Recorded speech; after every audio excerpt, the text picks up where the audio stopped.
And now, live from beautiful Myrtle Beach, South Carolina, you're watching My Fellow Americans with your host, Spike Cohen.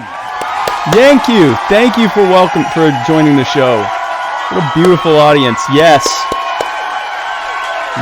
keep clapping. Yes, thank you.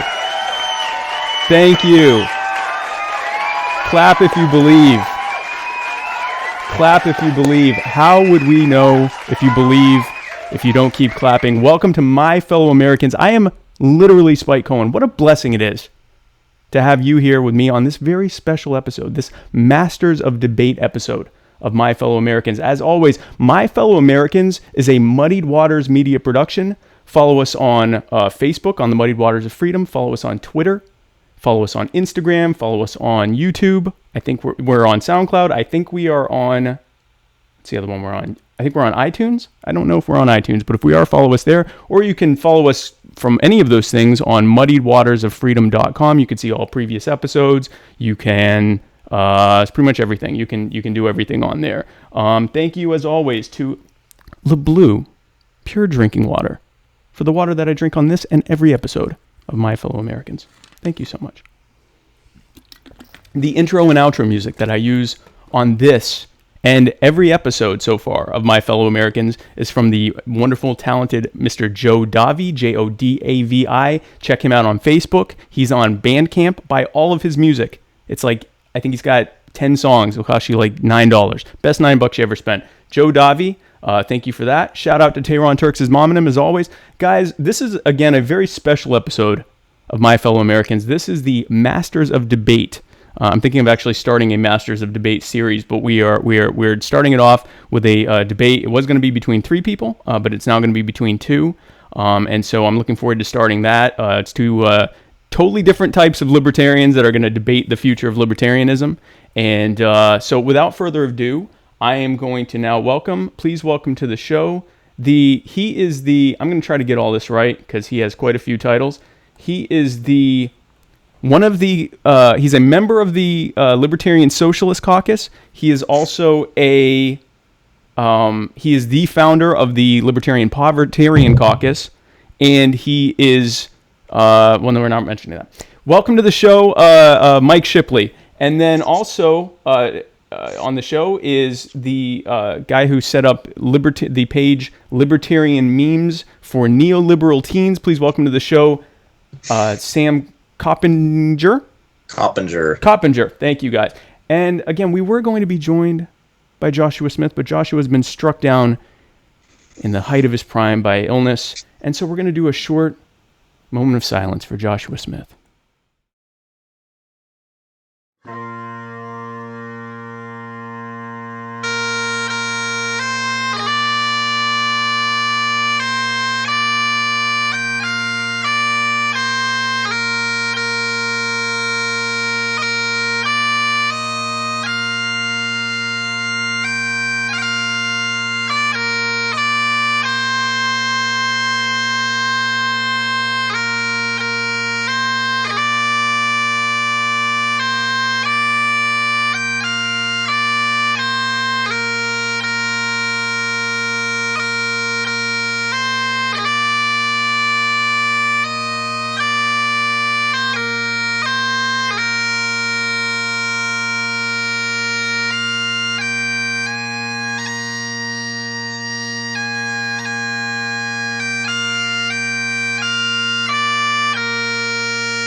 That went on longer than I expected it to. Okay, so I'm sure it was beautiful. It was amazing. When you guys hear it later, you're going to be amazed. So unfortunately, Josh couldn't join us, but he's here in our hearts, and he's in our thoughts and prayers as well. Speedy healing for Josh. # Joshua Strong.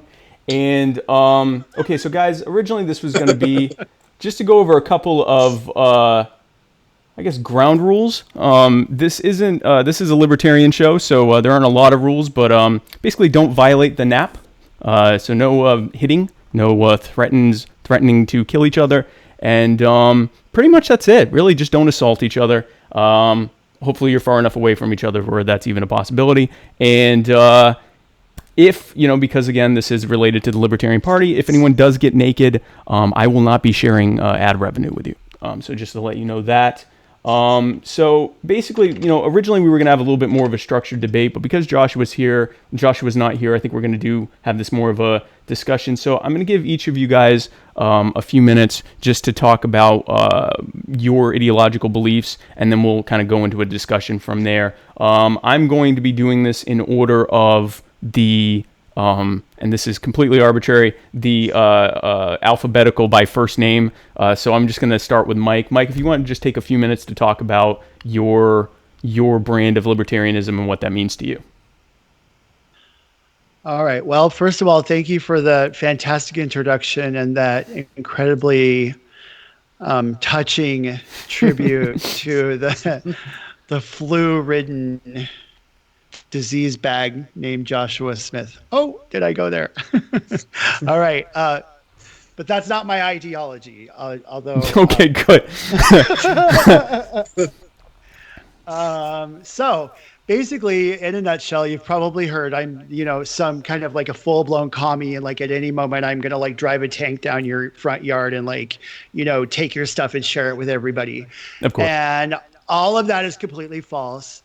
So first of all, before I really answer, I just want to ask you to have another moment of silence. Just take a second, take those preconceptions, kind of take them out of your brain and put them over here, because that's not what we're saying, right? Because if we were saying that, then when you all say that's an oxymoron, you would be correct, right? And hopefully by now you credit me with being rational enough to understand that if my ideology is an oxymoron, I'm not going to put hours and hours and hours and hours of time into, advocating it, right? So let's take this idea and put it aside. All right, so here's what libertarian socialism is. It's not an easy question to answer.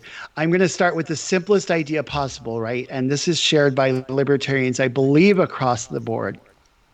It's the idea that every single human being on the planet has the same fundamental rights, right?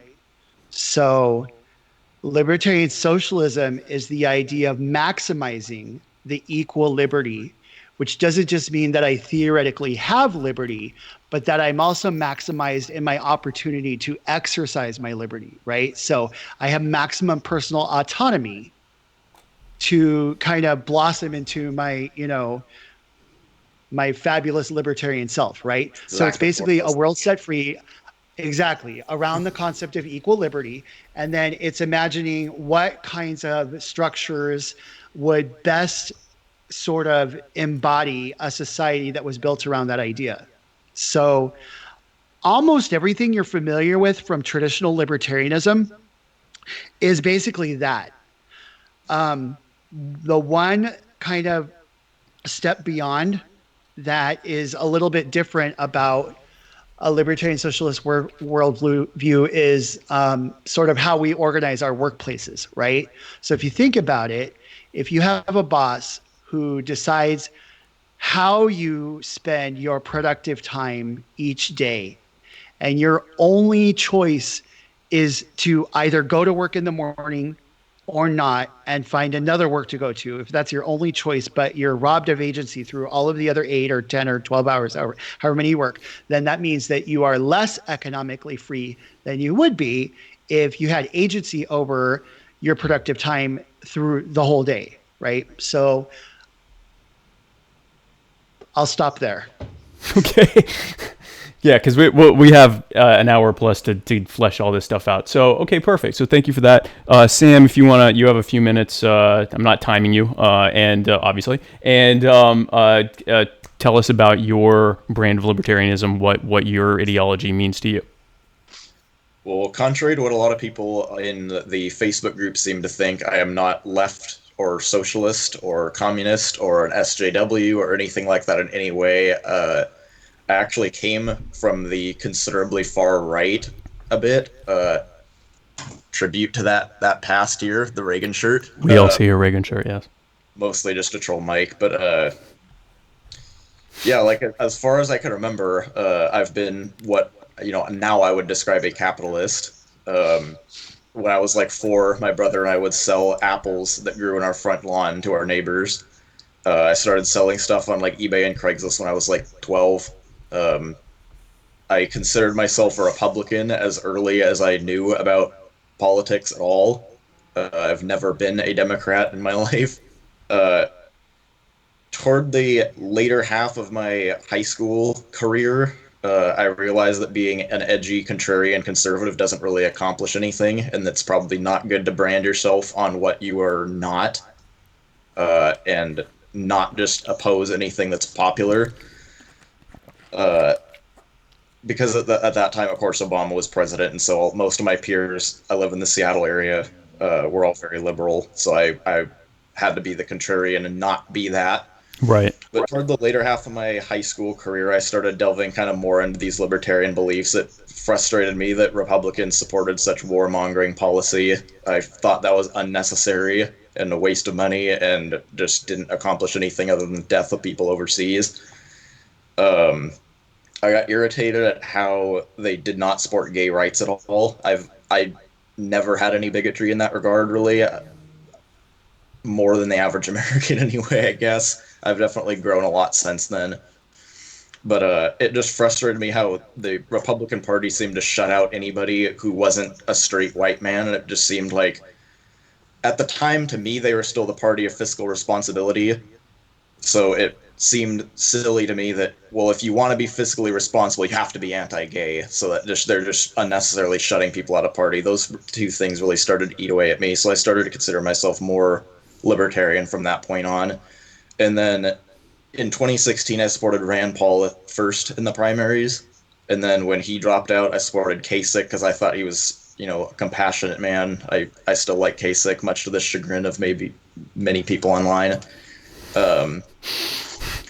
But so after Trump won the nomination, I saw that everything that I had been trying to tell myself the Republican Party did not represent, homophobia, racism, bigotry, xenophobia, that clearly was the pinnacle of the Republican Party. That was actually what they had been wanting all along.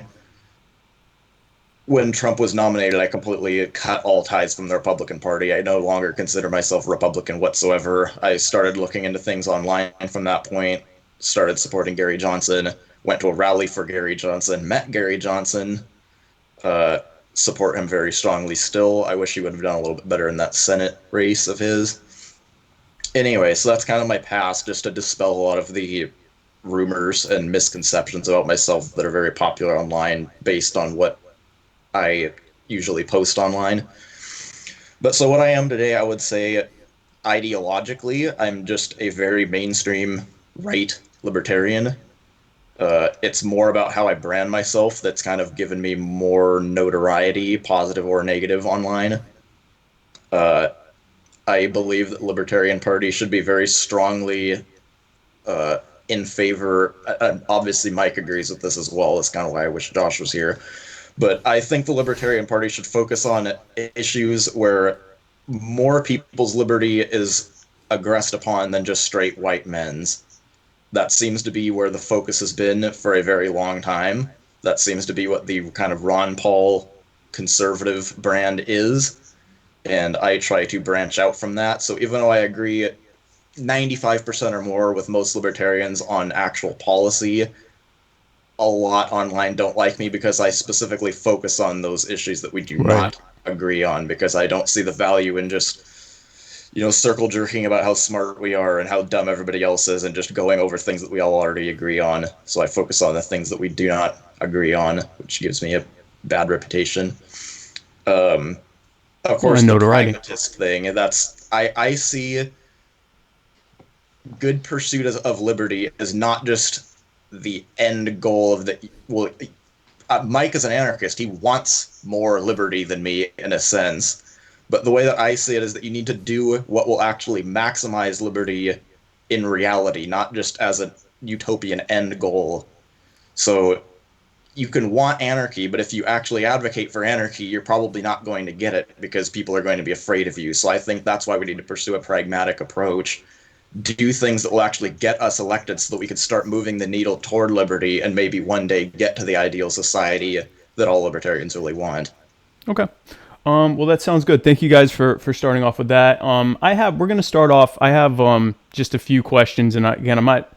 Before it was more of a debate format where each person was going to get certain fixed time. I'm just going to kind of put questions out there and let you guys discuss it out. And if I feel the need to, redirect it a little bit, I'll do that. But for the most part, we're just doing a discussion.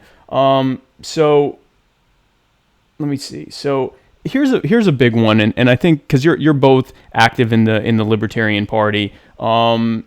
As you know, the Libertarian Party was created in 1971 with the goal of ending the cult of the omnipotent state. That has not happened thus far. There has been some success at local and regional elections, but the Libertarian Party has never actually won a federal election.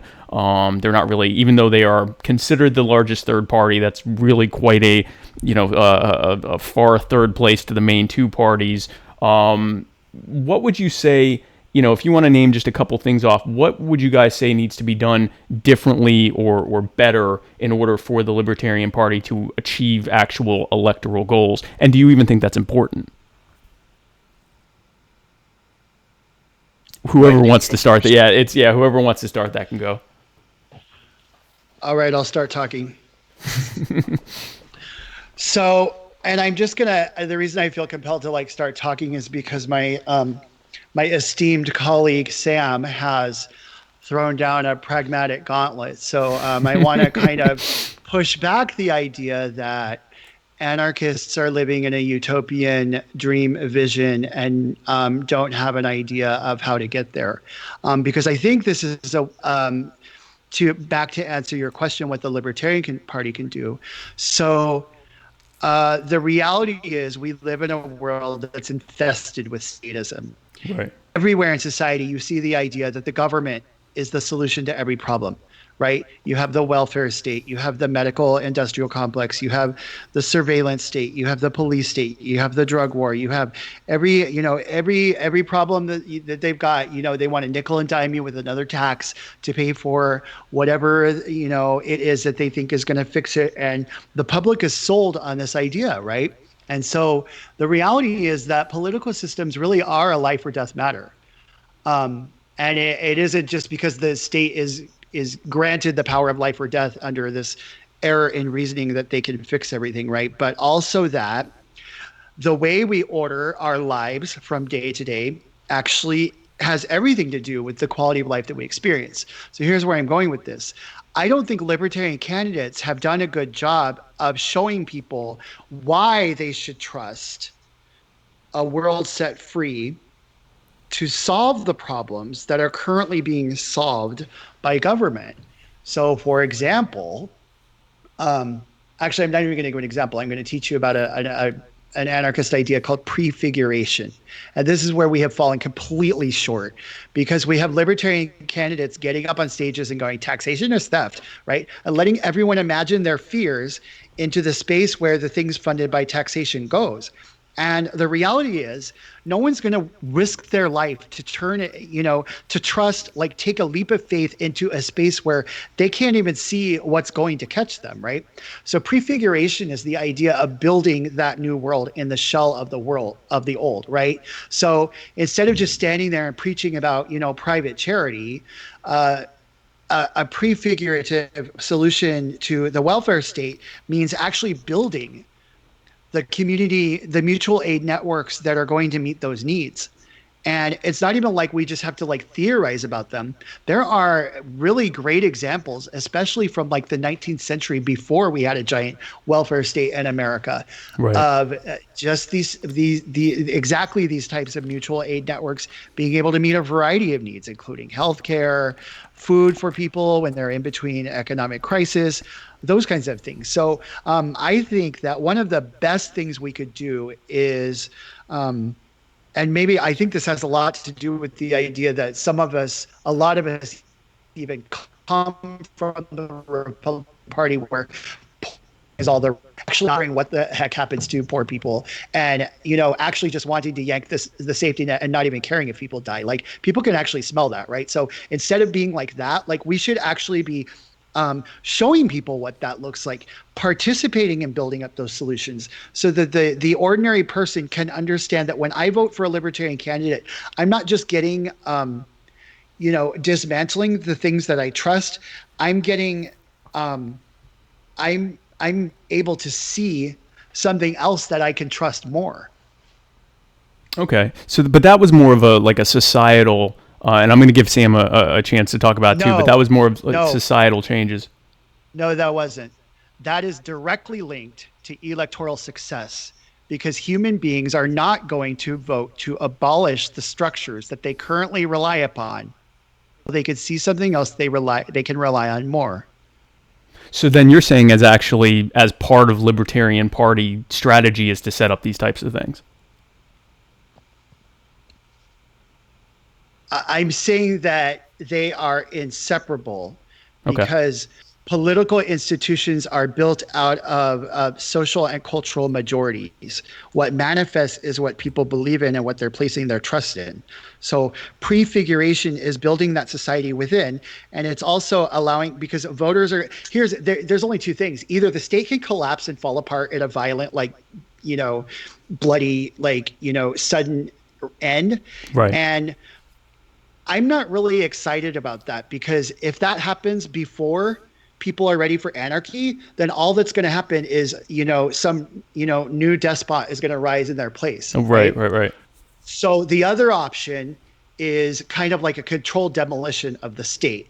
So that can only happen when we scale down the state, when we scale down coercive institutions, at the same time as we replace them with voluntary mutual aid things. So I'm not and I think the pragmatic narrative is that there's an either or that there's utopia or there's the state. And I'm saying that we have to do them both in tandem, and that is the most practical pathway to a world set free. Okay. And Sam, and by the way, feel free to jump in whenever, guys. You don't have to wait for me to tell you anything. But Sam, what would you say are the things that are most important to see the Libertarian Party get the successes that it hasn't seen in the past and present? Yeah. First, I just want to talk about what Mike was just talking about. That all sounds terrific. That sounds wonderful. I don't have any problem with any of that. I just don't. I kind of got the sense you were confused about this too, Spike, of what that has to do with the party or nominating candidates or running for offices. That just sounds like social activism, which is a wonderful thing to do. It's a wonderful compliment. It'll help build the libertarian brand in general. Like you said, build faith that society can exist without an omnipotent state. But I don't see where that connects with running candidates. Okay. So how would you run candidates? Okay. Well, the general strategy that I think that we need to take is, as the biggest third party in America, we need to target the voters who are most upset with the existing paradigm of the, Democrats and Republicans. Right. So for me, what I see there, from the Democrat side, we should focus on real, civil libertarians. This is maybe a portion of the voters who voted for Bernie. Not all of them. There's some Bernie voters who are absolutely terrible. There's some that are maybe even worse than some Trump voters. But there's a portion of the Bernie base who really liked they're pro-LGBT rights, they're anti-crony capitalism, they want to cut corporate welfare, they're military non-interventionists, they don't like domestic spying by the NSA, they want criminal justice reform, they want to end the drug war. There's all these things that we agree with them on, and most of those they're not really getting from the Democratic Party, or if they are, it's only lip service, and then they'll go back to, we want to raise taxes and have single-payer healthcare and do all these other, statist kind of things, or pander to their, white upper-class base that they still have to appeal to. Right. So they'll usually let those civil libertarian issues go by the wayside, and I think we can win them over if those are the issues that they actually prioritize. If it's just, what they really want is third trimester abortion and single-payer healthcare, but then, they also don't like the NSA. That's probably not going to be a winner, and we're probably not going to get them. But for those who actually do prioritize civil libertarian issues, there's a path to bring them to the Libertarian Party. On the other side, the Republicans, look at what we have in the Republican Party right now. We have the most authoritarian president probably in history, if taken within context of the time. You have him going back on every principle that the Republican Party has claimed to stand for, be it free trade, small government, uh, separation of powers, liberal democratic institutions. He represents the death of all of those things, and he has like 90% approval within the Republican Party. So the Republican Party is clearly not a place for people like, maybe Jeff Flake, Ben Sass, Evan McMullen, Arnold Schwarzenegger, John Huntsman, those kinds of people who are anti-Trump. They're broadly pro-immigrant, pro-free trade, want lower taxes, want smaller government.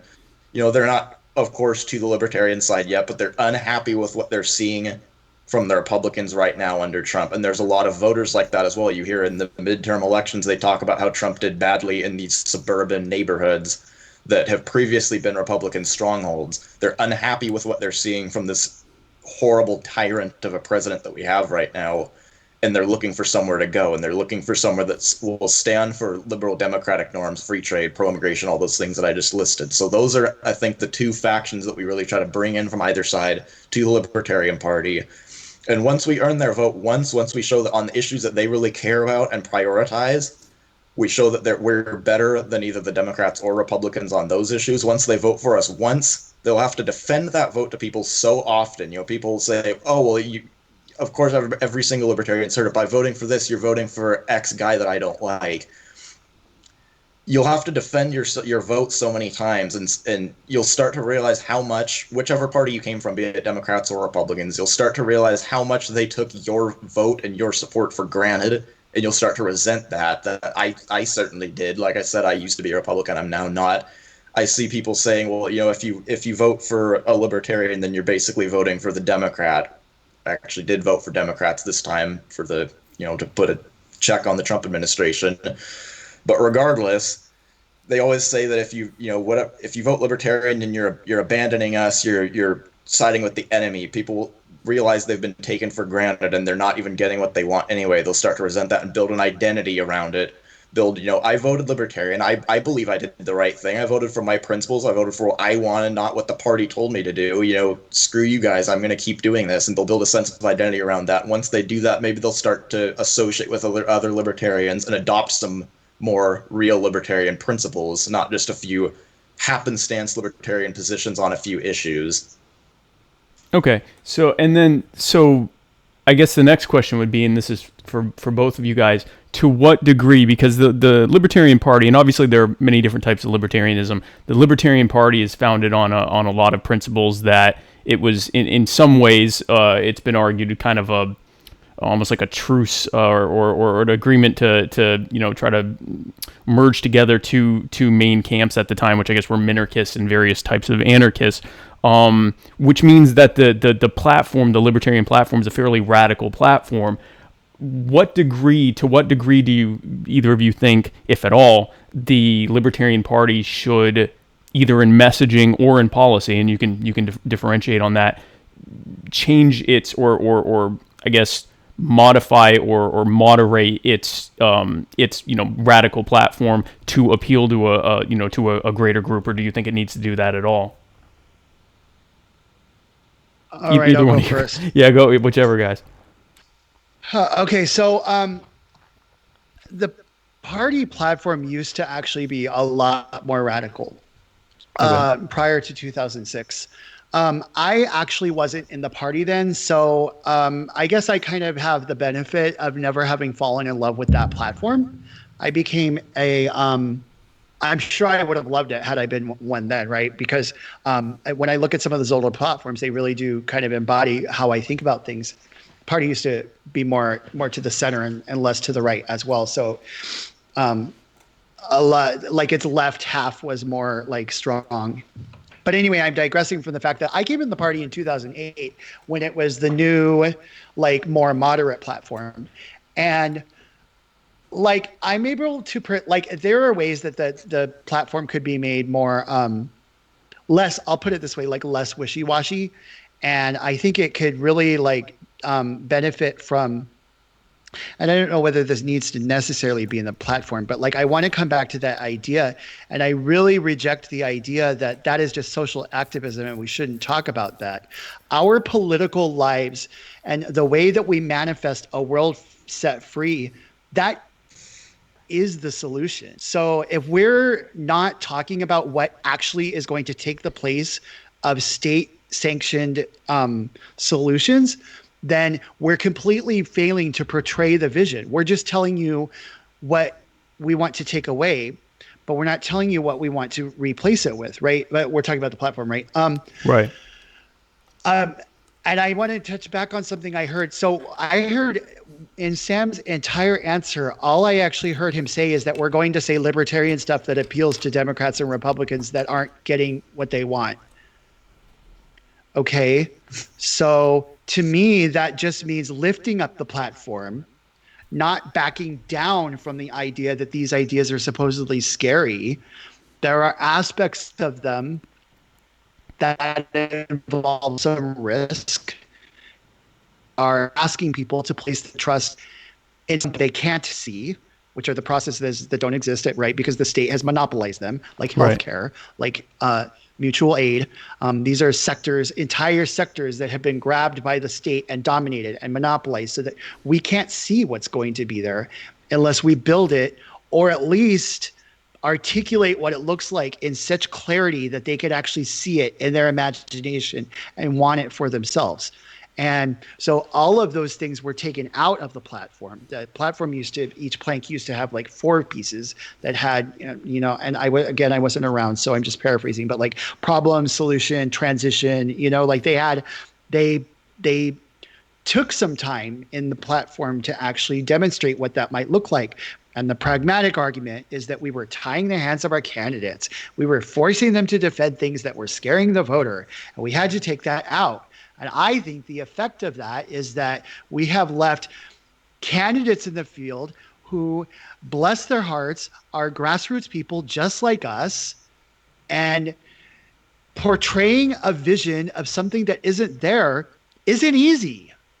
It is not easy. So we have left those candidates out there without a roadmap and maybe doing a clumsy job trying to imagine for themselves and then package that vision in a manner that doesn't frighten the voter. So I don't know if that answered your question exactly, but like I really want to come back to that and put that in the pragmatic camp. You all are the ones that took that out of the platform. Let me jump in there then. Like a key difference that I think I'm seeing between myself and you or Josh or any other anarchist is that you guys are selling the ends up front.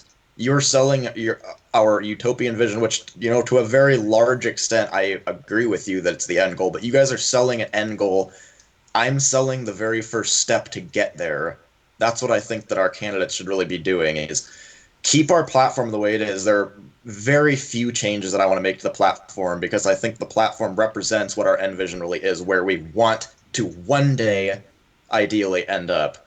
But we can't, I don't think that we should start with that. We shouldn't start with our end goal. We should start with that first step so that people aren't afraid and don't have to, try to rock the boat about the first, you propose one tax cut, everybody loses their minds. You think that we're going to say, abolish Social Security, abolish Medicare, abolish Medicaid, abolish food stamps, abolish all these other things. Whatever vision you have, that's going to be horrifying to people, even if you have this robust mutual aid that you can point to. I think that we need to start with the first step and move forward from there. And another thing is that we're not electing a dictator or somebody who can just rewrite all of American policy overnight. We're electing a president who can steer the rudder maybe 5 degrees in either direction. We don't just, an anarchist wins the presidency. We don't now have anarchy. We have somebody who can lead, who can steer the rudder toward anarchy as much as possible, which would mean it's basically going to be the same if a full-blown anarchist wins, a minarchist, a pragmatist, or even somebody like Jeff Flake. You're going to have exactly the same outcomes there. Right. I'm sorry, I was just taken aback by the. Go ahead. I'm sorry. Go ahead. Just like I was saying, you can only change so much, so there's no reason to overshoot what we're aiming for in the first place and achieve nothing when we could just be taking that first step and actually changing people's lives. Because that's another thing. I know I posted a meme about this the other day, and you didn't really like it very much, Mike. That I was saying that hardcore social justice advocacy, like the real SJW kind of stuff, it scares people and therefore hinders the fight for social justice, because you can say, we shouldn't have to cater to people who are so, who don't just naturally support the fight for social justice, but the truth of the matter is that centrists control the country, and centrists are very fickle and can be scared very easily.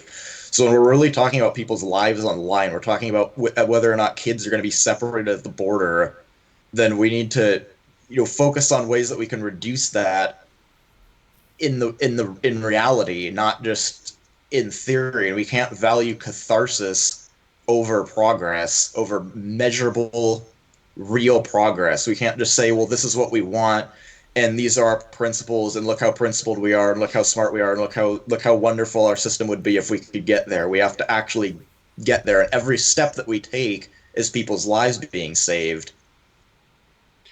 All right, let's pick up on that, because I feel like since social justice issues are a primary interest of you, because I need to kind of push back a little bit, or maybe a lot, on the idea that anybody has ever been set free by trying to take mini steps with their oppressor. So you know why I'm allowed to be out as a gay man on this podcast today, why I can say that online and not, fear that I'm going to lose my job, or that I'm going to, that my landlord is going to kick me out, or that I'm not going to be murdered the next time I go outside. Do you know why? That was not because of a sanitary cis white man in a suit, a cis white gay man that, cozied up to the Democratic establishment. That's because trans women of color picked up literal bricks and threw them at cops. It is because of a defiant act of direct action. And not just that, but by following it by radical steps. And it's almost easy to take this for granted in retrospect, but coming out of the closet was considered an incredibly radical thing to do at the time. You could lose your job. You could, get kicked out of housing.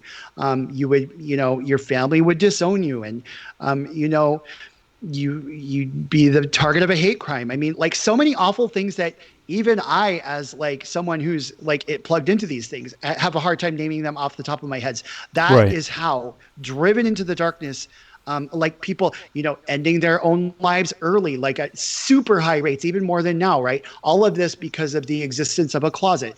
Coming out of the closet was considered an incredibly radical thing to do. And the people that did it first were anarchists. Like that, those ideas came out of radical queer spaces. The idea of telling mainstream society, I don't care how scared the fuck you are. I'm sorry, am I allowed to cuss on here? It's a libertarian show. I don't cuss a lot, but if you guys do, it's okay. I'll try not to drop any more F-bombs. Who the gosh darn you are. Yeah, go ahead. Do you know what happened? Eventually, the cis white gay men who were palatable to mainstream sensibilities were able to shame the nonconformists. So suddenly the Pride Parade, which is really about the principle that I should be able to walk down the street without apologizing to you for the fact that you're upset that I exist, right? Suddenly we had these mainstream sensibilities on our own pride boards, passing resolutions that like Leathermen and trans women and dykes on bikes with their tops off and their breasts out could no longer ride in the Pride Parade because people I'm like spitting and pointing my finger at you. Like, that's how upset I am that you would actually have the nerve 45, 50, however many years it is later to come on this show and tell us that appeasing mainstream sensibilities is what sets us free. I'll stop right there. Okay. Sam, did you have anything you wanted to add to that, or? No, I agree from a normative standpoint with everything that you're saying, that people should be able to do all of these things, but I just don't see the truth in this violent or shocking things that offend the sensibilities, as you put it. Okay, but do you see what happened? They sat in the beginning and they said the end goal is, I want to be able to walk down the street. exactly the way I am today. I'm going to package this as the concept of pride, and we're going to start having literal parades. And that's what they did. We're going to talk everybody into coming out of the closet so that your mom and your grandma and your boss and your landlord all have to find out that you depend on us, at least in part, to keep your economy running. And you literally, had a family member or whatever, somebody that you loved was already gay and you didn't even know that. And suddenly everybody's surrounded by gay people. And of course, the cultural conservatives are like freaking the fuck out, right? But who cares, right? So now, yeah, and I get it. We have this backlash and social justice warrior culture went off the rails. And there's this tension now, right? But the reason we're here is not because we tiptoed around them. If we had tiptoed around them, we wouldn't even have gotten. And I think the same lesson can apply in a broader sense to the way that we package and sell liberty. Yes, we have an end goal. Yes, the end goal is far away. But how am I going to get you to walk toward that end goal if I don't show you how beautiful it is? And since it doesn't exist, the only place that comes from is the imagination. I have to paint you that picture so that you want it, right? What you are there see steps? as beauty other people see as threatening, though. And again, it doesn't help that threatening, but it doesn't help that my colleagues like you are out there telling them they should be afraid of me for telling you about it. I don't say that. I don't say that people should be afraid of these things. I say that you said it on this podcast. No, I say that people are afraid of these things, not that they should be. They shouldn't be, but we have to take reality for what it is and work within the framework that we're given. And the reality is that centrist America, with their conservative tendencies and fickle nature, when they get too scared, they withdraw like an anemone. If you do anything to upset their sensibilities, they're going to go way off the rails. We could have had the DOMA in response to the gay rights movement. Luckily, that didn't happen, but that very well could have happened because conservative America felt threatened and wanted to withdraw from this, this new movement that was arising. It was too much for them, and they got too scared, and they wanted to withdraw from it. And I think the same thing is going to happen with liberty if we have people, out in the streets waving dildos around and. So when I talked about prefiguration and building a new world in the shell of the old, you told me that had no place in liberty activism. You told me that was completely detached from whether libertarian candidates can ever win. I said I don't see what it has to do with the party as a political body. I said that there's an excellent place for it within the greater realm of libertarian activism. Okay, so we're going to do – so radicals are going to do the hard work of building the new world, and then you're going to run for office on the backs of those solutions while you spend the whole time saying that we were making everybody afraid and that we had no place among you? How does that work? I don't want to run on the backs of those solutions. I want to run on moderate step-by-step solutions. No, you said people were afraid of the end goal, and I had already explained, we can present to them by starting to build those things so that they have something they can trust so they don't have to be afraid. That is the practical solution that I outlined in the beginning of this podcast. Yeah, I think that maybe don't even associate that with liberty necessarily. Make your charity or whatever assist people. And then liberty. In the party, the people in the suits in the party can point to that and say, look how wonderful this activism is, if they even want to do that at all. Because like I said, we should do step-by-step solutions. We shouldn't have candidates who are out there saying, abolish Medicaid tomorrow. Prefiguration is step-by-step solutions. I don't see how it would be that way. Okay, so some of this sounds like a disagreement on how the voting public writ large, like obviously we're all individuals, but how as a body, the general public and more specifically the voting public responds to things. Let me give you an example. This happened in Arizona. So there's a mutual aid organization doing harm reduction in among the population of addicts. So basically people that shoot up, right? So they had a needle exchange program. The needle exchange was actually illegal, right? Right. So for people to like the voters and actually this came through the legislature, but the legislature was able to see, okay, this program is actually working, right?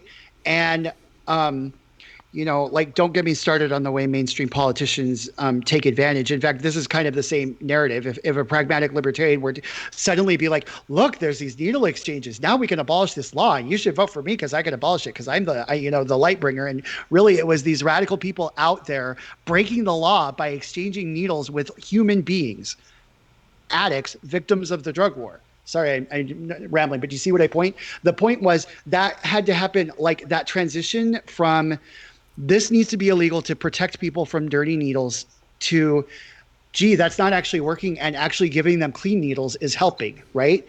It was a handoff, right? That that reform, that abolition, it came as a pair, right?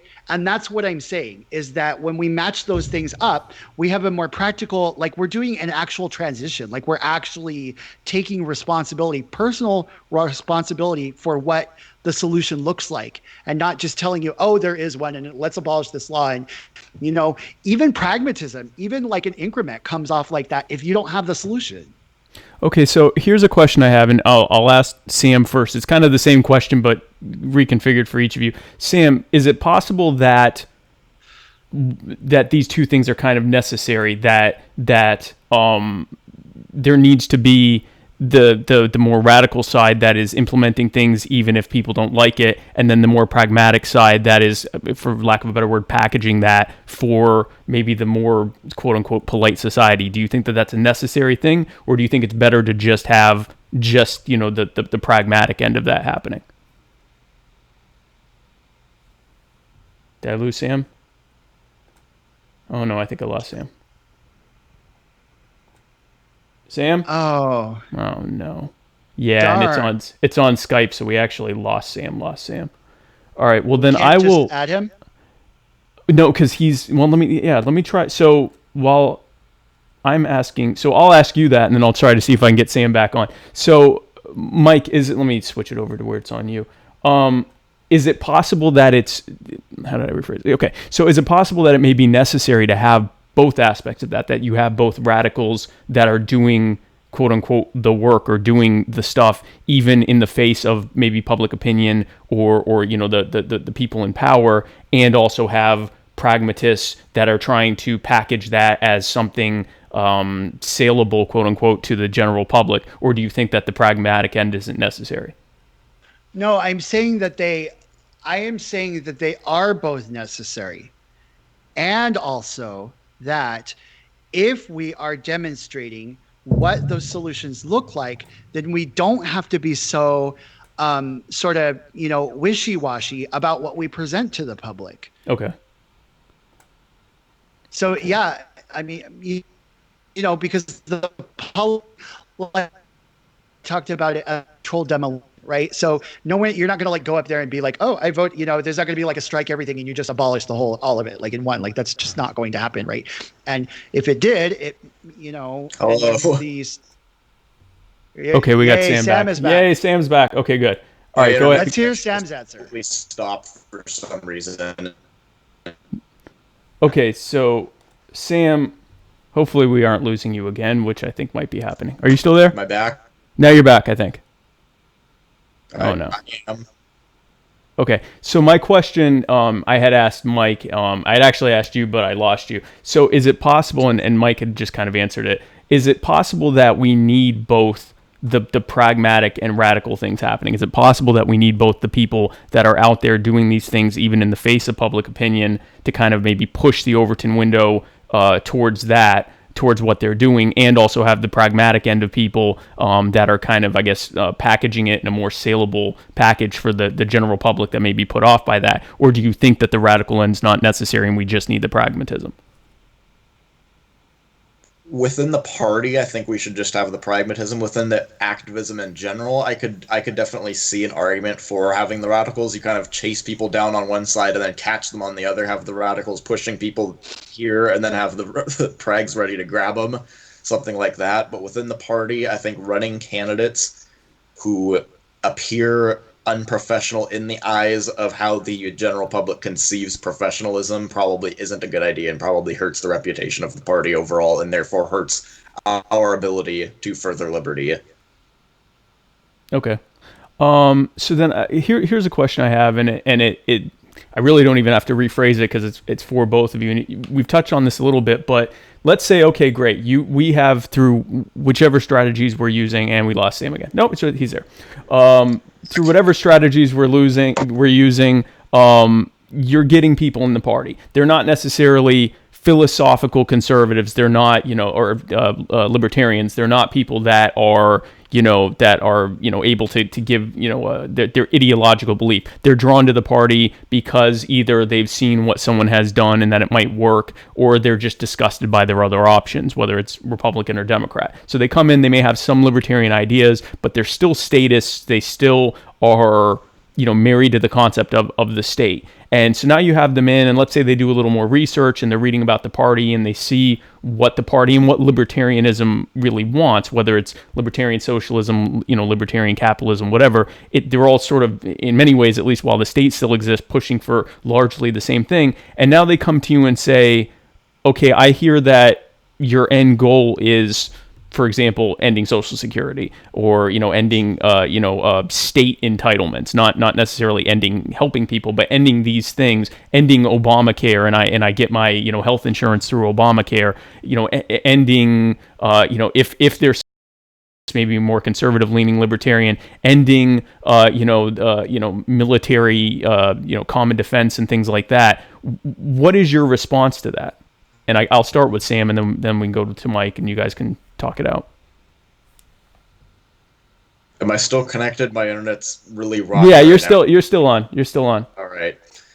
Could you repeat the question? I was a little bit too focused on my internet going out. Just very briefly. Oh, yeah. So the basis of my question was, we bring in libertarians various ways where, however they came in. They're not necessarily hardcore libertarians. They may still be sort of. You were saying if they hear about the end goal, maybe that might, frighten them or something like that. Yeah. Well, no. My question is, so they're not actually, philosophical libertarians, and they're asking you, Sam, okay, but I'm now reading that the Libertarian Party, that eventually they want to get rid of Social Security, they want to get rid of Medicaid, they want to get rid of Medicare, or they want to get rid of, these things that I may still think the military is doing that are good. What is your answer to that? If we are, let's say we've brought them in with a pragmatic approach, what is your answer to when they ask about the end goals?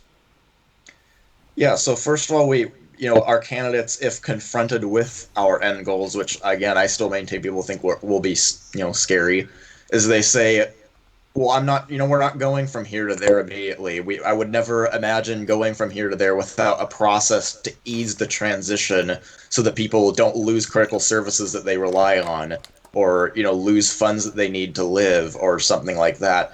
And then it would also be nice, and this is, where I appreciate the kind of activism that Mike is talking about, is we could point to this and say, ultimately, these people with mutual aid can accomplish many of the same things that we believe the state can do right now. And so it would be about transition. And we would say, yes, this is our end goal. And then maybe we could go a little bit more into the, hard principles that I usually wouldn't advocate that our candidates talk about very much, because most people don't vote on principles. They vote on what's best for their families, and they vote on feelings and things like that. Right. But we would say, well, everything's going to be gradual. Nobody's going to get rid of Social Security overnight. We would phase it out over decades, probably 40, 50 years to phase out something like that. And even then we could, propose some kind of transitionary new policy that doesn't even if we're phasing something out, it doesn't have to be replaced with nothing immediately. It could be replaced with something that's simply better than what we have now, which would still aid the transition on to eventually, hopefully, nothing in most cases. Okay. And then, Mike, same question to you. How would you respond to someone saying, I'm hearing that the Libertarian Party wants to get rid of these things that I may still think are important? So first of all, I think that question is loaded with the assumption that the end goal is abolishing those things. And I think this might come back to this narrow box we've placed around what counts as capital L libertarianism. And this really is kind of like, it's a product of the idea that we should limit ourselves to the political. Okay, well, the only thing we can do politically is abolish things, right? But the end goal is not just to get rid of those laws. The end goal is beyond that. The end goal is to build something completely better. It's to liberate those functions from the state and to have those liberated functions be more trustworthy and more reliable and more ethical and less violent and less coercive, and and for all of us to have an experience that is more free, right? So I think that we need to bring back the idea that it is okay to be in love with that vision, to be passionate about that vision, to infuse that vision with life when we speak, right?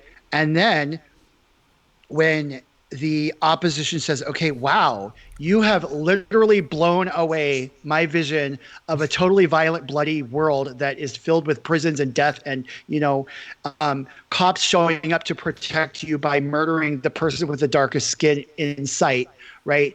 You have totally blown that vision away by actually portraying something the public would rather have, that they can actually believe is better for their family, right? And on top of that, I can see actual libertarians in the field, people that are colleagues of that politician that's telling me they're going to abolish that, whatever that incremental solution is, that are actually working on that needle exchange program that you're telling me in theory exists if all you want to do is abolish the needle exchange ban, right? If you're just, my end goal is to get rid of the needle exchange ban. Okay, then what? Oh, well, look, Right. There's a needle exchange program that has been saving lives for years, and one of them's already in prison because of you. Oh my gosh, that actually just suddenly, I understand that I have an addict in my life who has an incurable condition because they got a dirty needle, right? I should probably take a breath. So that's my answer. We need to not start backing away from the idea that the public is scared. I get it. They're indoctrinated. They're the product of a public education system designed to make them believe that the state is the only solution.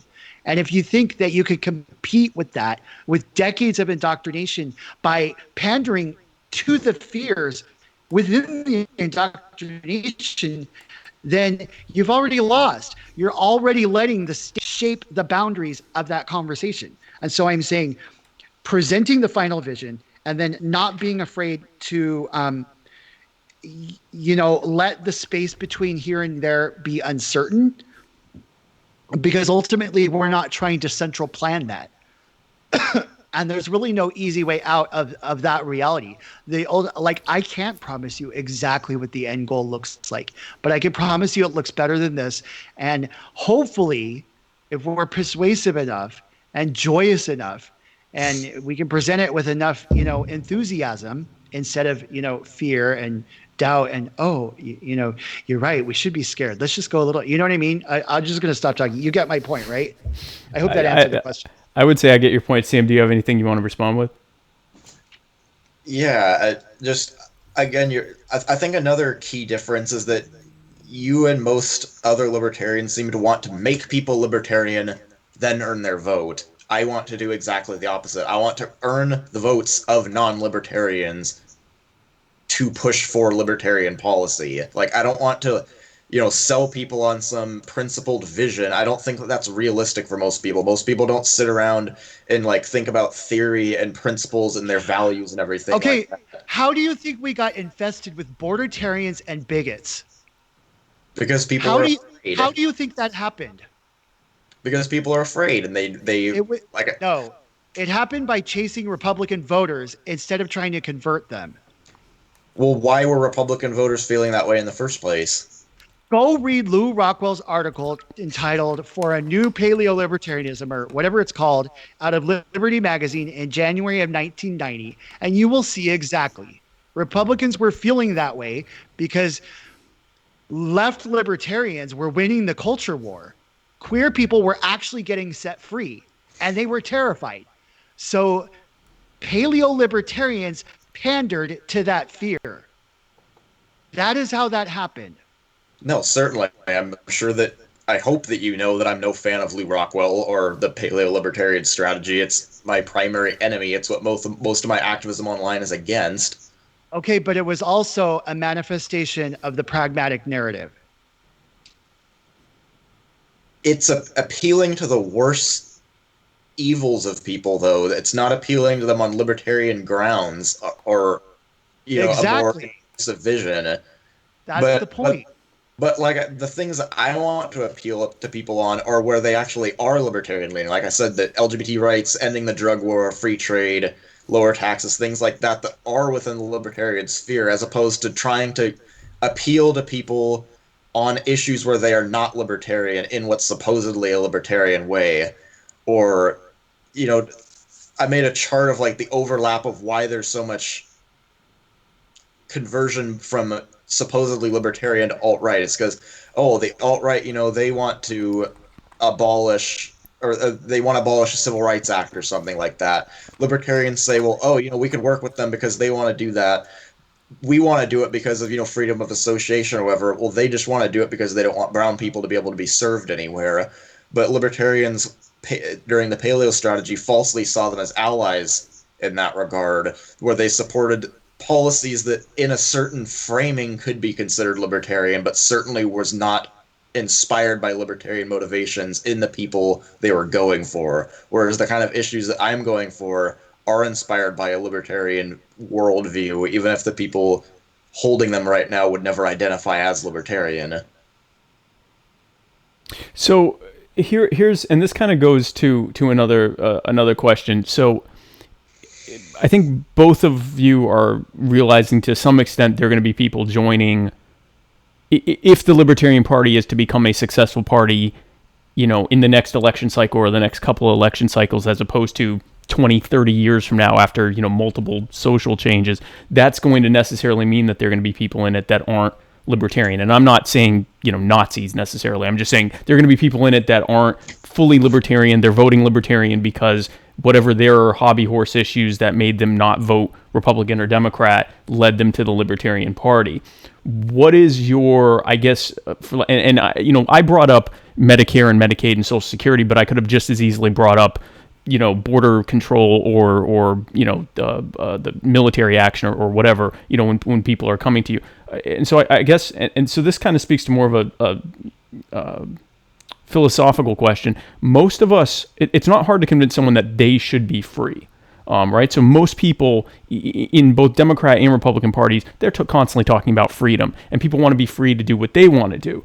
Do you think that it is even a realistic thing to expect, let's say, a majority of voters to also sign up for the idea of other people also being free, including people that they are diametrically opposed to the way that they live their lives or what their value system is or whatever? Do you think that it's actually a feasible thing for a majority of voters to ever want everyone to be free, including people they disagree with? Or is it going to take this sort of messaging to convince them, well, you get to be free, and hoping that they're okay with someone else being free? Do you think that can actually change? Okay, let me jump in there. First of all, I do not think that we should even be trying to appeal to people who... We should not be using the branding of liberty for me, but not for thee, or we should not be a party that is branding itself on self-interest, or I want lower taxes, I want to be able to smoke pot. That is not the branding that we should be using. It never should have been the branding that we should be using. We should be building a base of people who are compassionate, not who are selfish. That's why I don't like Ayn Rand as the cult of selfishness, basically. Egoism is that it's actually immoral, essentially, to care about anybody other than yourself. That is not the kind of branding we should do. That's not the kind of people we should be interested in. Likewise, I do not think that we should try to appeal to people who are afraid of immigrants or who are intimidated by gay people or something like that. That's just bringing a culture into our party that's going to be toxic and make it harder to grow. And those people are always going to be more likely to support policies that are threatening to those people. And that's not the kind of thing that we should be going for. So anybody who even has the inclination to be afraid of immigrants at all, we shouldn't even be trying to appeal to them. Anybody who's afraid of gay people at all, we shouldn't even be trying to appeal to them. We should be appealing to people who fundamentally have a vision that they want to help people and create a society that's better for everybody, not just themselves. And thankfully, we have 300 years of historical precedent to look back on and say, look, the systems that have helped people and produced the greatest outcomes, produced the greatest quality of life, incomes, health, lowest infant mortality, best standards of living, all of those things have been those which have embraced free markets the greatest. And so it's very nice that we have that to look back on. There's a whole Twitter account and website called Human Progress that demonstrates that and makes it very clear that, it was the free markets that allowed these things to happen. And so it's, luckily enough, we don't have to sell this fake vision. We have actual historical precedent to say that this is the truth, that what actually helps people, even if it doesn't sound like it's going to help them like the democratic policies do, where it's just, you give people free stuff. That doesn't work. It creates all kinds of welfare traps and poverty traps and all kinds of things like that. But free market policy actually has a history of producing the greatest outcomes for people. And if we can sell that to people, then we can show them that if they want to help people and be compassionate, what they really should support is libertarian policy. Okay. Mike?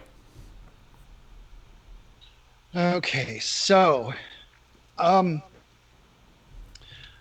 first thing I'm going to touch on is how do we get people to consistently vote for things that are not just in their own interest, but in the interests of everybody else as well. And I'm just going to start talking because I'm trying to connect two ideas here. But like the first one, the idea that we all have the same liberties, that we all should have the basic expectation that we're going to live in an ethical world that respects our personal autonomy. That comes from like thinking about things through the lens of principle, right? And I think that pardon me, my caffeine buzz is crashing. So Sam, you're going to have the second half of this debate is going to be easier for you than the first half. If you start crying, we're here for you. So don't feel bad. Being able to process a legislative proposal through the lens of principle so that I am not easily manipulated by emotion, right, or generalization fallacies that argue from statistics, right? That comes from thinking about things in a completely different way. And I feel like the public indoctrination has taken us away from the critical thinking, right? So one of the things I think that's so powerful about having libertarians make principles the center of our message is because that's the way we kind of undercut. So like once I kind of internalize those principles and I understand how they work together to create the policy ideas and then the independent solutions that are implied by that, right? In other words, if I take this principle that confiscating someone else's resources against their will is wrong, and I'm able to apply that to taxation to the point where I suddenly realize like it's not okay to fund anything that way. Right. I have to backtrack that and go, wow, how are we going to build the freaking roads? I have to actually answer that question now. Because my principles tell me that the only ethical way to build a road is without stealing money from someone, right? That is a significantly more difficult question. And I forgot, I wanted to connect it to another idea, and I lost the other idea. It was something Sam said. It's probably gone. Sometimes brain cells die in the middle of a sentence, and that does happen. Yeah, brain cells definitely die in the middle of a sentence. So we were going to have a little bit more philosophical back and forth and debates on actual libertarian philosophy. But the thing is, without having a balance of someone that's more of an anarchist end of capitalism, you guys are going to agree like way too much. Your disagreement's going to be over whether it's a good thing. Like for example, on property, you guys are basically probably going to agree that a state is required to maintain property lines, and it's going to be hard that it's going to be a discussion as to whether that's a good thing. Mike sees it as a bad thing. Exactly, it becomes a discussion as to whether or not it's not an anarchist whatsoever. Right. So right. I believe that the state ought to exist to protect people's individual liberties, and I consider property rights to be one of those. That's obviously a point of contention between Mike and I. Right. And so that's where, and you can respond to that since he said it, Mike. Okay, so this is a great misconception.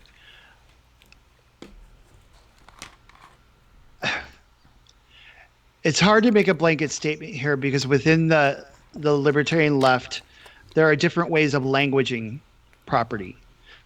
I tend to argue from Lockean norms, even though that's not traditional left libertarianism, because it's the norms that right libertarians are most comfortable with.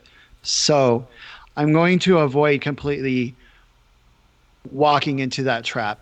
And I'm going to simply say that I share with Sam the desire for the individual and the fruits of their labor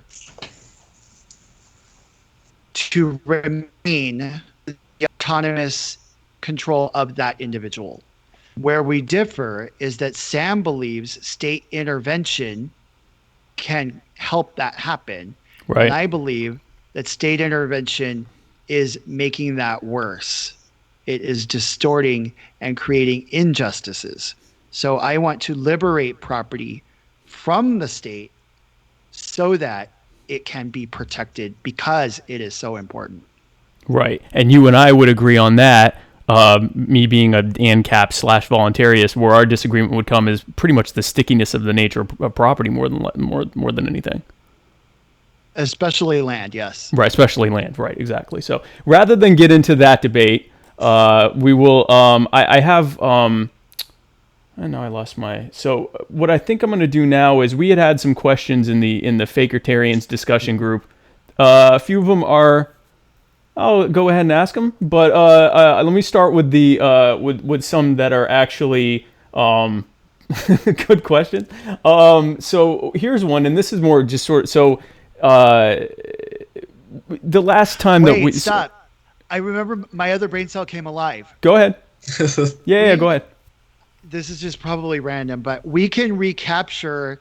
I think we need to grab back. I heard Sam, and I get it. Ayn Rand, like she had some cool ideas, and then she went batshit like off the rails with it, right? So the idea that altruism is the true sin or whatever, like I'm not on board with that. But my only point was that I think we can reclaim the rational self-interest narrative because, like, is it not in my rational self-interest to live in a world where global warming is actually addressed instead of ignored?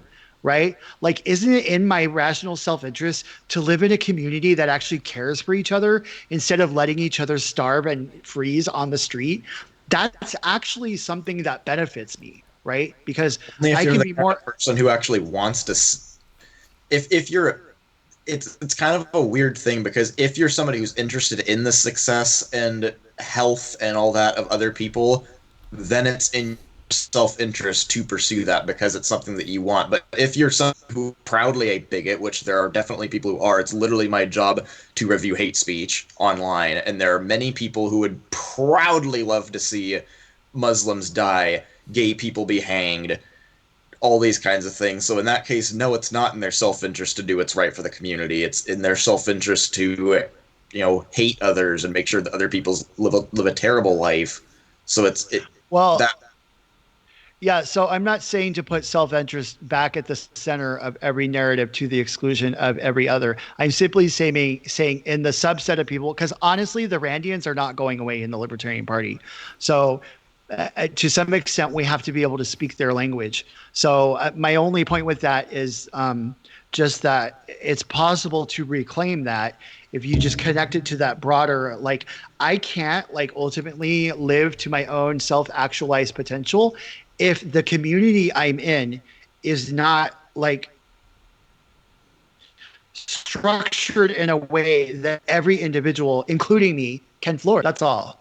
Right. Well, I mean, I didn't even know if that was important enough to stop you for, but there you go. Yeah, and I mean, when I talk to people about libertarianism, and I'm talking a lot about the individual, and I'm talking a lot about self-ownership, they almost without exception, start thinking I'm saying that every man is an island and that we should only think about ourselves and that nothing else matters. And kind of like Mike said, that it's, no, it part of that whole self-interest and part of the whole idea of me working out ultimately for myself and the things that matter the most to me, cooperation is going to be inherent in that because no man is an island. So yeah, no, I don't think, Sam, I don't think you disagree on that, right? I mean, No, but just the idea of some people. I mean, look at like Hoppians, for example. Their idea of of an idealized society is one where people that they don't like are simply not part of the society. They're physically removed from it. So it's like that. I feel like that narrative only works for people who actually want what I would consider, I imagine all of you would consider, a good society. For people who want one that we would call probably toxic, that narrative doesn't really fly. But I mean, of course, self-interest is always going to be a part of the libertarian message generally. And I feel like we can sell the thing where we're only as free as those who are least free among us, because that could one day be you. So if you allow our power to exist to be tyrannical against somebody, it could one day be turned around and used against you. So that could be something that we could sell in that regard to people to, have them oppose that power existing at all. But okay. So here are some of the questions, and this one is more on. This is it's actually I think it was meant as a joke, but I'm gonna go ahead and ask it because why the hell not? It's my show.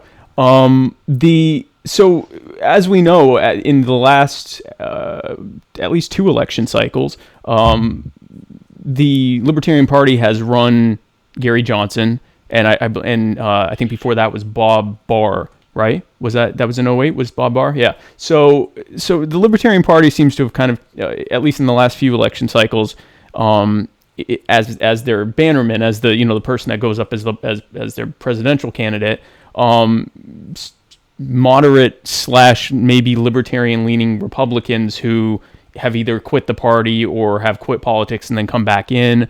The only, as far as I know, the only libertarian legislator on the federal level was Ron Paul, who got elected as a Republican and then switched to the Libertarian Party. So there's a history of libertarians using, Republicans, either moderate or libertarian Republicans. So the question here was, would you vote? And I'm going to start with Sam on this one. Would you vote for a John Kasich, Mitt Romney Libertarian Party ticket? And if so, why? No, I wouldn't. Okay. At least not unless if they joined the party and underwent a series of transformations over many issues, then maybe, but not right now. No, absolutely not. Mitt Romney, I don't think is. I always tell people that our goal shouldn't necessarily be people who hold all of the end positions that we want, but people who are phasing in the right direction on virtually every issue. And so somebody like Bill Weld, I think, meets that criteria. Somebody like Mitt Romney. I was going to ask you if Bill met that criteria. Okay. So you would say, so to you, Bill Weld is phasing into libertarianism? Yes. Okay. I think Bill Weld is the absolute best possible candidate we could run for 2020. I can't think of anybody who would even be a remotely comparable alternative in 2020. Okay, Mike, I'll go ahead and ask you the same question. Would you vote for a John Kasich, Mitt Romney Libertarian ticket? And then I'm going to definitely need you to address the Bill Weld thing. No and no. Okay, so we'll just leave it. Okay, Bill go ahead. No. Bill Weld is ruling class as fuck, and we should be, if we're I should have just left it at no and no. So, I mean, I can relate to the temptation of wanting to live in a world set free so much that you are willing to, accept the unacceptable in the short term for a gain, right? That's just human. And I can relate to the fact that prags are humans too, barely. All right, that was the only cheap shot I'll take. Okay. But I really have to question how practical it is to invite somebody who is an insider to the existing political class and make them your standard bearer. I get that he was, a blue governor of a red state or whatever it was, but the point is, I think that we're falling short. Like Bill Weld himself is not good at portraying the libertarian vision.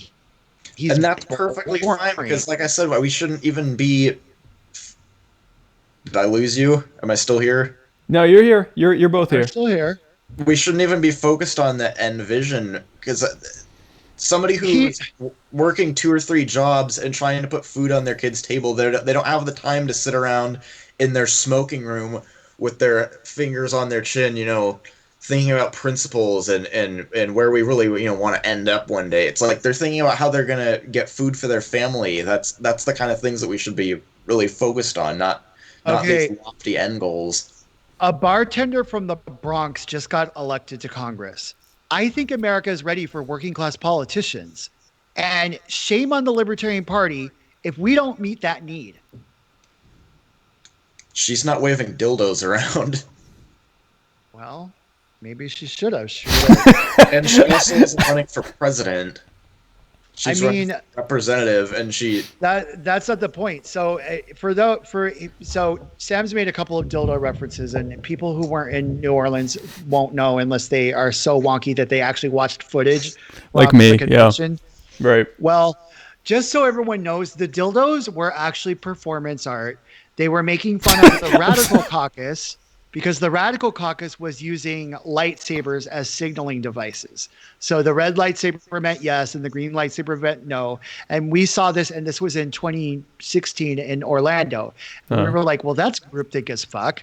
Who the fuck tells radicals how to vote on each thing with these, right? So in 2018, and yes, the other part of the performance art is to scandalize the prags because y'all like lose your minds over a dildo as a device, right? And so we put a red condom at one end and a green condom on the other, and then that was our signaling device, and like everyone ignored it because no one's going to vote according to what the dildo tells you, and it's basically making fun of the radicals who are really milquetoast prags at this point. So yes, I understand that it freaked people out, but we're kind of back to that whole pushing of the gender norms and breaking down ideas about what is acceptable and what counts as political and what you know what I'm saying? So I'm not sorry. I think that was, Do you think James Weeks stripping was a good thing for the party? Oh my God, it was the best thing ever. And you know why? Because you all pushed a ruling class politician on us and you knew what you were doing. Larry Sharp, who was the compromise, radicals even got behind Larry Sharp, right? We begged you to put a fusion ticket and you put Bill Weld there anyway. So I'm sorry, you can cry me a river. I don't care how much it hurts. I hope they play that video in your face over and over and over again for the rest of your life. James Weeks is a hero and you should be thanking him. So do you actually think that helped the party in that it will help us be elected, though? Not just the culture that you want to see, because I know that you want to have the culture that you want in society in the party, even though, in my opinion, that will make it harder to achieve the society that you eventually want to have. So I know that James Weeks stripping was representative of the kind of culture that you want to have, but do you really think that it helps our electoral chances of actually being able to get people in office and get kids out of cages? Yes, I do. How? I think that as long as we were tied to the paleos, we were on a one-way track to irrelevance. And by kind of igniting the Bohemian wing, energizing us, making people so excited. I still get messages from people who say, I saw that video and I love what you are doing. You know who else the paleos hate? This guy. But here's the thing. Everyone else hates him too. Who hates it? We hate Bill Weld so much that we're actually willing to align with paleos. Yeah, that should tell you something. And you're still marrying to him? What are you thinking? I think that I'm worse for allying with Bill Weld than you are for allying with paleos. Paleos are the number one, without a doubt, the most toxic force in the entire liberty movement. They are the biggest anchor to the growth of this party ever, that I cannot even begin to describe in words what a mistake the paleo libertarian strategy was. It's created just a horrifically toxic environment within the culture of the party. It's completely, shut out the vast majority of people from wanting to have anything to do with us, especially as America's having shifting demographics, more people of color, more people in the LGBT community. They want nothing to do with us because inviting all of the paleos in and telling anybody, Ron Paul telling people that anybody who hates the federal government is now a libertarian.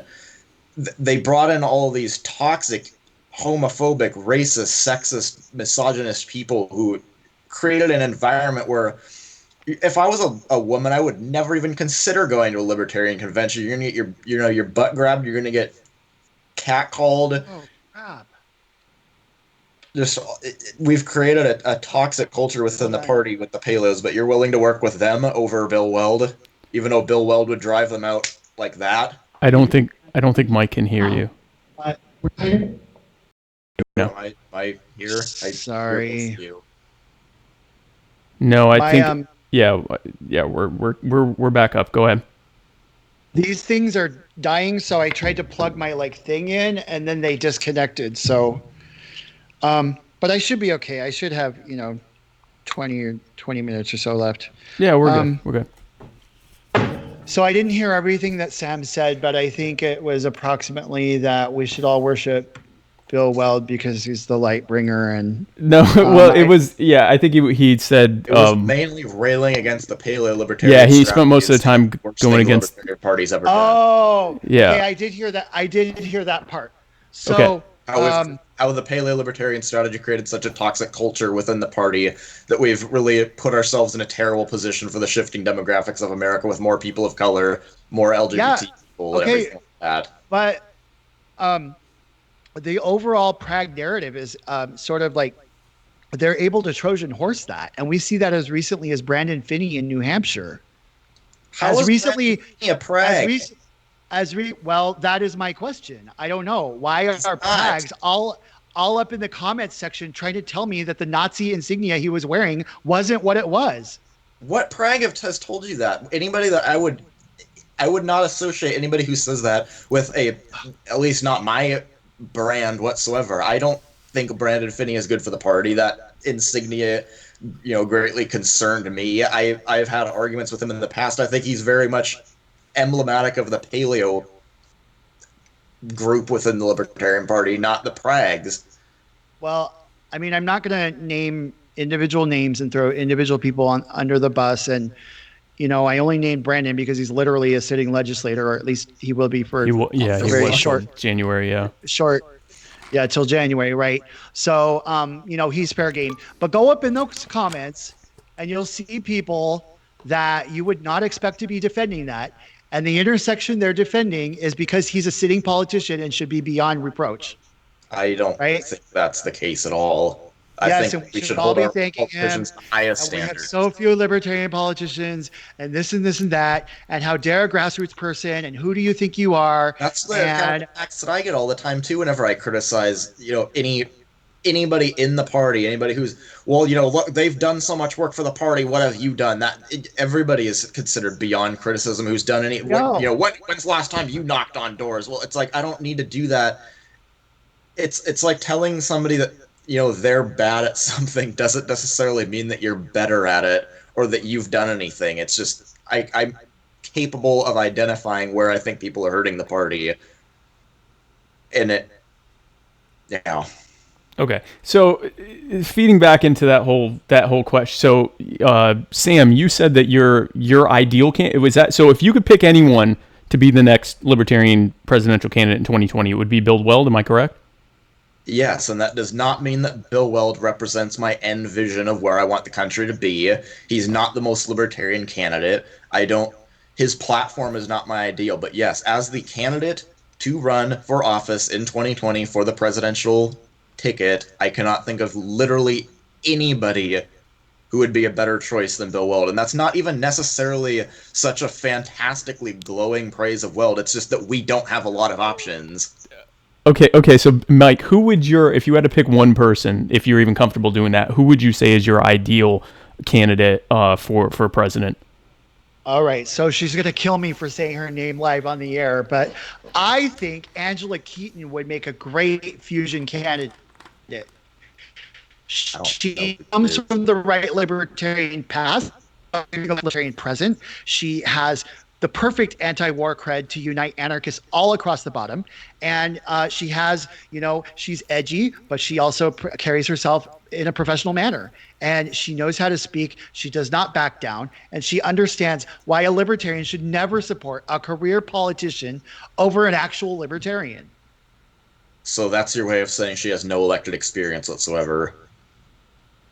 I'm saying that elected experience is a liability in a corrupt nation where all of the politicians, except for the working class person from the Bronx that hasn't sat in there for a single day yet and hasn't been corrupted, that's a liability. And so that's a good thing. People don't trust people with no experience. If I want electrical work done, I'm going to hire an electrician. If I need plumbing done, I'm going to hire a plumber. If I want political savvy, I want a politician. I want somebody who knows how to, or a bartender from the Bronx. Why is she an example? She hasn't even taken office yet, and she's ran representative, not president. She is a living counterexample. So a very minor one. So counterpoint that should piss both of you guys off. Our current president is a guy that didn't have any political experience, and that I think will equally anger both of you that I said that. I'm sorry. I got a battery warning from my thing. And no, I was just. So I made a little bit of a counterpoint that I said I think will probably anger both of you is that our current sitting president is a guy that had no previous elected experience. So that doesn't anger me as much. It angers me that he exists and that human beings actually thought that was a good idea. Right. But it does. I'm glad you bring that up. I think American voters in general are not into career politicians anymore. And the only reason they keep trusting them is because they don't see very many other options being presented to them that they can trust. Right. So I don't know. I think that's really all we have. Libertarians are not career politicians. None of us are. We're having to recruit those from statist camps. We have, professional anarchists like Angela Keaton. What is a professional anarchist? That's not even a thing. It's totally a thing. It is totally a thing. If somebody opens up their voter pamphlet on, November 4th and sees professional anarchist listed as professional experience, they're never going to vote for that person. They're going to laugh at it. They're going to take pictures of it and put it on Twitter, and they're going to say, lol, the Libertarian Party is so ridiculous, I can't believe anybody votes for them. I mean, you might not, but less than half of people even vote. How do we know what's going to energize the rest of them? Obviously you don't, or they would have voted for Bill Weld.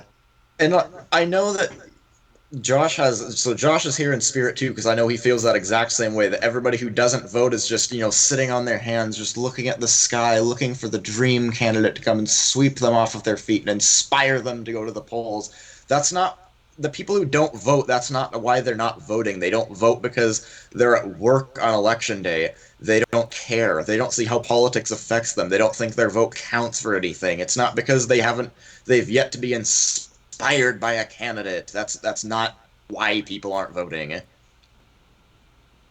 Why did you vote for the first time? Because I thought that everybody should vote. I was raised with the faith in liberal democratic values. Holy shit. So you acted from principle? If you want, I wouldn't call that principle really in the way that you mean it. Okay, so All right. Yeah, so next question, and this is kind of a strategy thing too, and you guys may agree on this. I'm not sure. So we all know about the concept of bottom unity, that it's sort of a horizontal thing, that it's irrespective. Electrical work done. Hold on. I'm gonna hire an electrician. If I need plumbing done, I'm gonna hire a Can are you getting echoed now? Yeah, we're getting the myself playback from- from. You're hearing yourself say. We're hearing Sam say that you hire electricians for. Hold on. I'm sorry. I gotta switch over. These things just died. I gotta do something. Hold on. Okay, no problem. Can you still hear us? Okay, he can't still hear us. Yes, not. Okay, so I'm just going to talk about what bottom unity is, kind of a broad stroke, to give him time to get plugged back in. But bottom unity is kind of this idea of sort of a horizontal, leaderless movement of libertarians across the prism of libertarian ideologies, irrespective of the left or right. But the idea that everyone can and bottom unity, meaning from the bottom part of the political compass, that everyone that is in that bottom part in the libertarian camp should be able to unify around the idea of electing libertarian candidates. And so I will let you start, because I think Mike still can't hear us. Yeah. Okay, I can now. But okay. Are you getting an echo? None at all. All right then. I got it on my main speakers now. So if you do start getting an echo, let me know. Yeah, you sound fine. You actually sound exactly the same as you did before. So my question is, Jeff's question was, with bottom unity, why do you think it is great or awful? And I had Sam start the last one, so I'll ask Mike on this one. Why do you think that bottom unity is great or awful? So, one thing, let me rephrase it. For a long time, because of paleo-libertarianism and because of Rothbard's attempt to sort of revise what it meant to be anarchist and repackage that as a form of capitalism, it had the effect of driving anarchist, social anarchists and other types of left libertarians away from a party bearing the name of their ideology. So there is a huge population of libertarians that already exist and don't even need to be persuaded that the state is a bad idea. They already believe in anti-statism. All we have to do is let them know that they are welcome among us, right? So that is the number one most beautiful thing about bottom unity, is that it's sort of like, it's almost like the Prague narrative applied to anarchism. It's saying, okay, we all believe in, getting rid of the state, so let's work together to dismantle it. The other beautiful thing about that is that actually a coalition of anarchists that broad can actually outnumber the people that are trying to push career politicians on us. And I think that if we are able to successfully do that for, say, another decade or two, it might buy us enough time to actually set the world. I think the way it is right now, we've already had Bob Barr, Gary Johnson twice, and now we're about to potentially get Bill Weld. And I think that if we don't have an infusion of anarchists like immediately who can actually stop that, then we might as well, those of us who actually identify as principled libertarians, I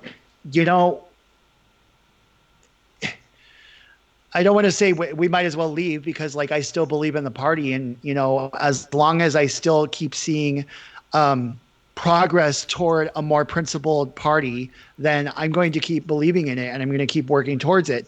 But ultimately, this trend towards career politicians, it has to go. And the only way I see doing that is really igniting a coalition of anarchists big enough to outnumber them. That's just how politics works. It's a numbers game.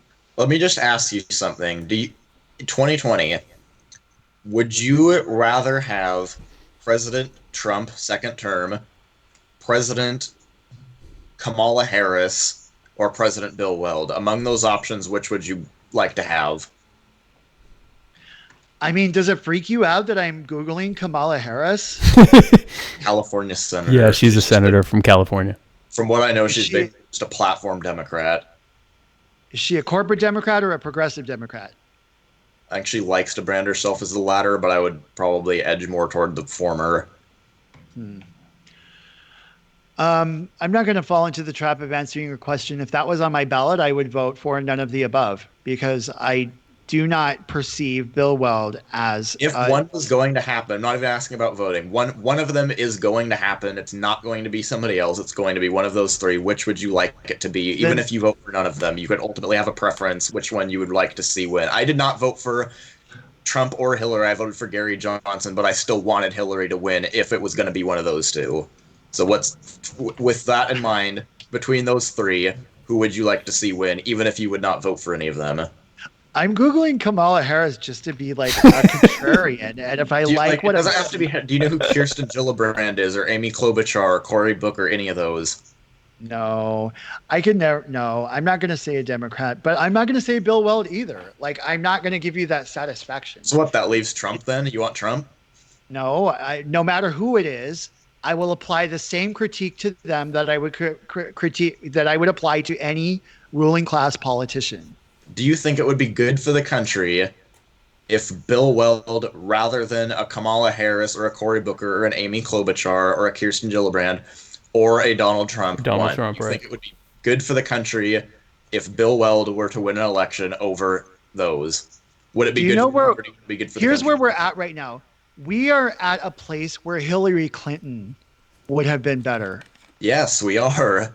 Hillary Clinton. So I'm not really into your. I'm not going to answer that question. That's not a fair question. I take I'll that as ask a it. yes. I'll ask it a little bit different way, and you may not want to answer this either. Do you think Bill Weld is better or worse than, say, Donald Trump and Hillary Clinton? Literally, how is that even a question? Well, 'cause Here's I what I asked it. think.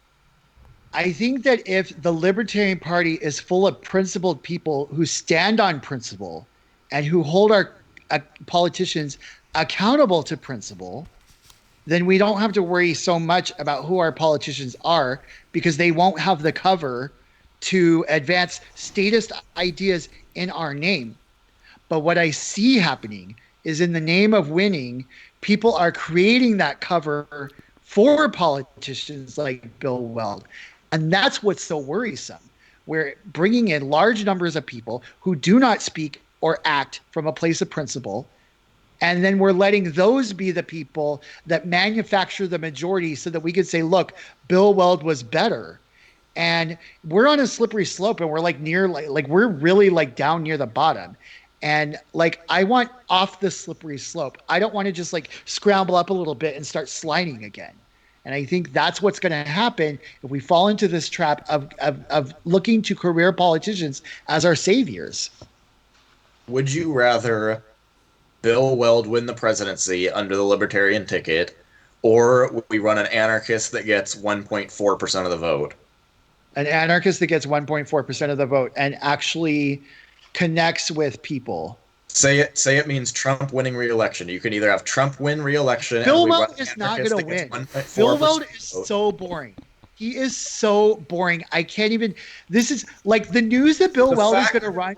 It should strike you just as much, just the same way the news that Hillary Clinton 4.0 is coming back.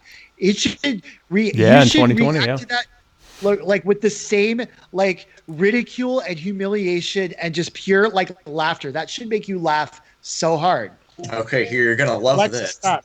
You're gonna love this. I think that what you're saying right now comes from a position of privilege that you value excitement over taking steps toward liberty. A President Bill Weld would mean fewer kids in cages, would mean fewer people in prison for minor drug offenses, but you don't value that in these people's lives. You value excitement. It doesn't excite you, so it's not important. Even though a President Bill Weld would lead to the improvement of millions of people's lives across the country and the advancement of liberty, you don't actually value that. And I think the fact that you don't value the actual strides toward liberty over some value of excitement is an incredibly positioned privilege, honestly.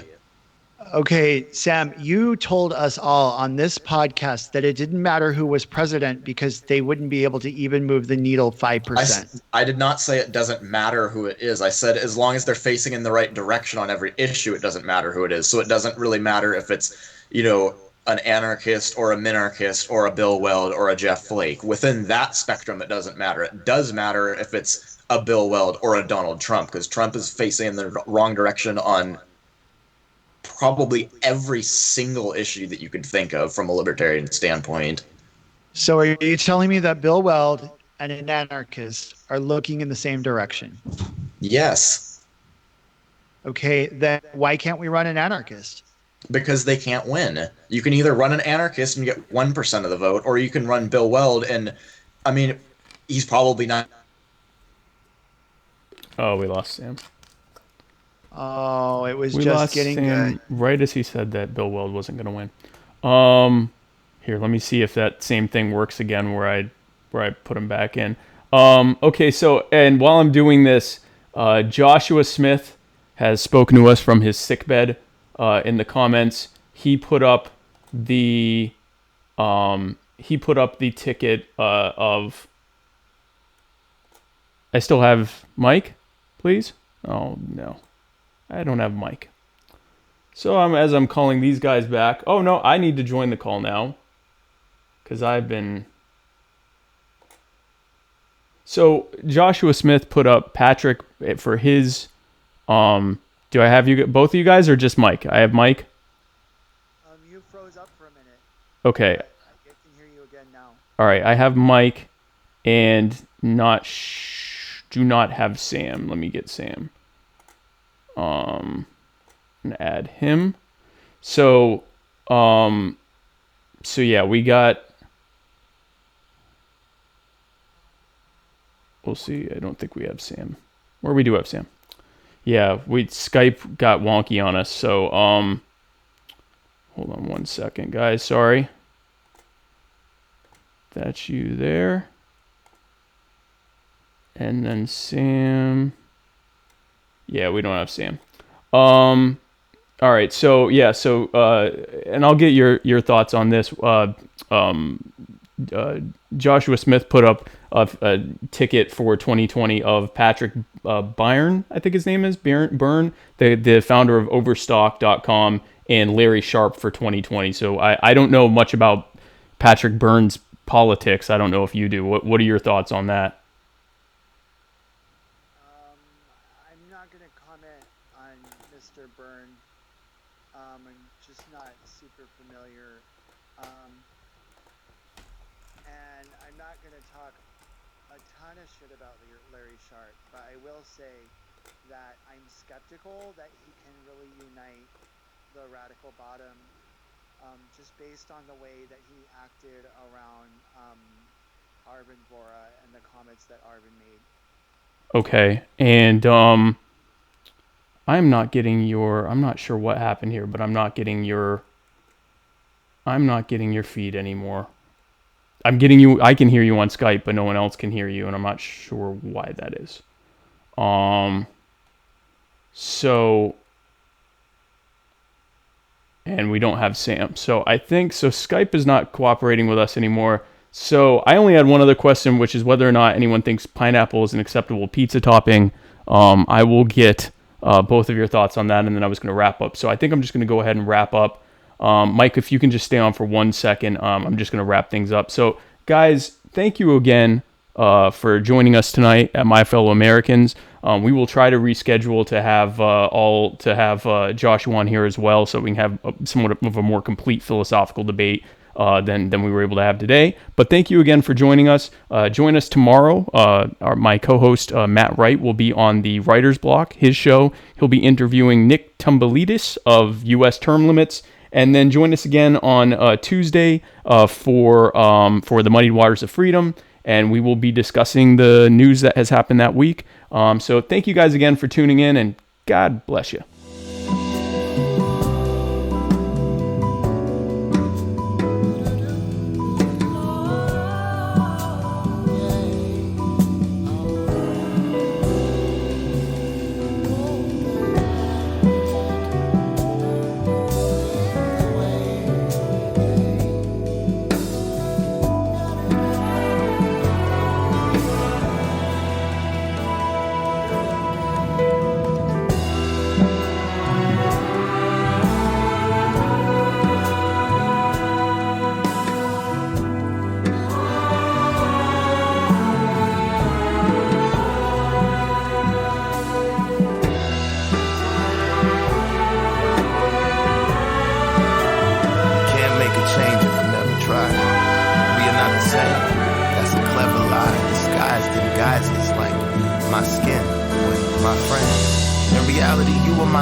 Indeed, the life I've lived brings light to kindness.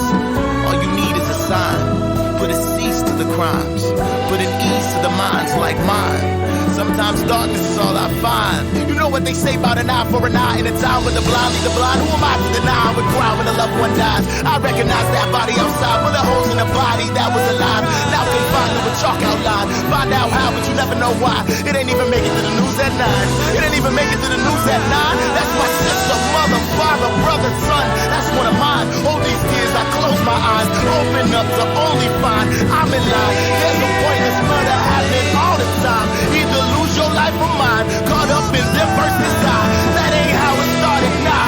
How were we supposed to survive? There's a war going on outside. Who would want to raise a child? Whom the tomb is flashing by. Now you have to say goodbye when you watch them on the news at 5. Don't tell me how, tell me why.